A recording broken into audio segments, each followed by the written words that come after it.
Welcome to the League of Legends Champion Spotlight, featuring Ahri, the nine-tailed fox. Ahri is a mobile mage assassin. Utilizing skill shots, dashes, and clever positioning, Ahri excels at taking out single targets and disrupting the enemy team. Ahri's passive is Soul Eater. Every time one of her spells hits an enemy, she gains stacks of Soul Eater. Once it reaches its cap, her next spell will enjoy significantly increased spell vamp. Orb of Deception fires out Ahri's orb and then pulls it back, dealing magic damage on the way out and true damage on the way back. I take Orb of Deception at level 1 and max it by level 9. Foxfire creates 3 orbiting flames around Ahri. These flames then seek out and damage any nearby enemies who wander too close. Single targets can be hit multiple times, but extra hits deal reduced damage. I take Foxfire at level 4 and max it last. Charm sends out a skill shot nuke that damages and charms the first enemy it hits. Charmed enemies are slowed and walk toward Ahri for a short time. I take Charm at level 2 and max it by level 13. Ahri's ultimate is Spirit Rush. When activated, Ahri dashes toward the cursor and damages 3 nearby enemies. Ahri may dash twice more within a few seconds of first using Spirit Rush before it goes on cooldown. In early laning, I make sure to count the charges on Soul Eater. Once I've capped it out, I use Orb of Deception to hit as large of a minion wave as possible, returning the most health I can. After learning Spirit Rush, I head to gank other lanes. I make the mistake of leading with Charm instead of waiting for a clear shot. However, I Spirit Rush over the wall and then dash away from his turret in case I get locked up inside turret range. Yorick and I take him down and then Skarner appears. I tag him with Orb of Deception and activate Foxfire, walk on top of him, and take him down before retreating with Yorick. As my team sieges the middle turret, I try to poke as much as possible with skill shots. Landing Charm means I get Orb of Deception without any dodging. Again, I keep track of Soul Eater stacks, using Foxfire to trigger the spell vamp for Orb of Deception. Spirit Rush comes back from cooldown and Annie is out of position. I activate Foxfire, Spirit Rush over, fire off Charm, and then immediately Orb of Deception. I use my 2 remaining charges of Spirit Rush to escape Singed. Ahri excels at catching opponents off guard. Here Malzahar is attempting to defend his base, but a quick Spirit Rush into Charm locks him up. I follow with Foxfire into Spirit Rush and a point-blank Orb of Deception for the kill. With my final charge of Spirit Rush, I escape from underneath the turret. Once everyone gets together for the fight, I try to keep my distance and just dish out damage with my basic spells until I notice an opening. Once Lux gets low, I charge in with Spirit Rush twice, turning back to hit Singed and Skarner with Spirit Rush, Foxfire, and Charm. As Singed tries to escape, I flash for Orb of Deception, able to easily clean up Skarner in the resulting 4 vs 1 fight. Our opponents catch us near Baron.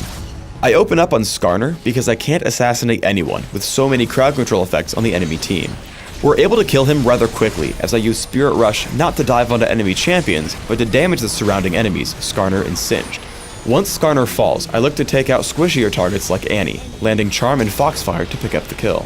With most of their team dead, I'm able to play a little bit more aggressively by walking up to Singed for Orb of Deception and Foxfire, killing him. With the fight now 4 vs 1, I leave my team to clean up Lux as I head toward my minion wave to push down the enemy base. On Dominion, Ahri's all-out offense lets you really help your team out in larger fights. As we push onto the windmill, I land skill shots on Tristana and Dr. Mundo, activating Foxfire to help pick up Fizz. With Ignite and Orb of Deception, I wear my opponents down further. After, I decide I can go in for the kill on Tristana. Ghost, Charm, and basic attacks grab the kill, and I escape for a health relic. Once we've actually captured the windmill, Fizz respawns and shows up.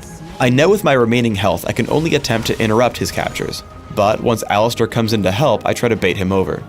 He lunges at us with Playful Trickster, and as soon as Alistar lands Pulverize, I tag him with Charm, allowing Alistar to headbutt him away for a kill underneath our turret. It's important to note that landing skill shots is extremely vital when playing Ahri. I spot Heimerdinger heading in toward the Speed Shrine. I try to lead him with Charm, but he dodges by stopping in place. He dodges Orb of Deception by turning around, but by using Spirit Rush, I hit him with a second half of it. Now out of cooldowns and missing half my spells, I foolishly chase Heimerdinger through his turrets, falling to their damage output and his rockets. When you do land skill shots, it's a much different game. As Heimerdinger comes down from the windmill, I land Charm successfully. This lets me hit Orb of Deception without him dodging. Between Foxfire and Spirit Rush, I clean up Heimerdinger extremely quickly and start to capture the point. For runes, I take magic penetration marks, ability power per level seals, ability power per level glyphs, and flat ability power quintessences. This build is aimed at giving me the greatest possible magic damage at all stages of the game. My masteries are 2109, taking all the magic damage and ability power increasing masteries in offense, while taking bonus mana, mana regeneration, and increased neutral buff duration in utility. I take Ignite and Flash for summoner spells in Classic, subbing out Flash for Ghost in Dominion. In either case, I master all my summoner spells in their respective trees. In Classic, I open up with a Sapphire Crystal and 2 health potions. I upgrade quickly to Catalyst the Protector and grab Boots of Speed before upgrading further to Rod of Ages and Sorcerer's Shoes. I then start major ability power purchases through Rabadon's Deathcap, Will of the Ancients, and if required, Void Staff. I then buy a Lichbane and consider selling Rod of Ages for Rylith's Crystal Scepter. In Dominion, I take a similar build, but open with Prospector's Ring and Boots of Speed while skipping the Rod of Ages. I follow the same path as before, taking Rabadon's Deathcap, Will of the Ancients, and seeing if I need Void Staff to combat my opponent's magic resist. Like in Classic, I also take Lichbane and Rylith's Crystal Scepter. Thanks for tuning in to the Ahri Champion Spotlight. Please subscribe to the Riot Games YouTube channel above, and don't forget to thumbs us up just below the video.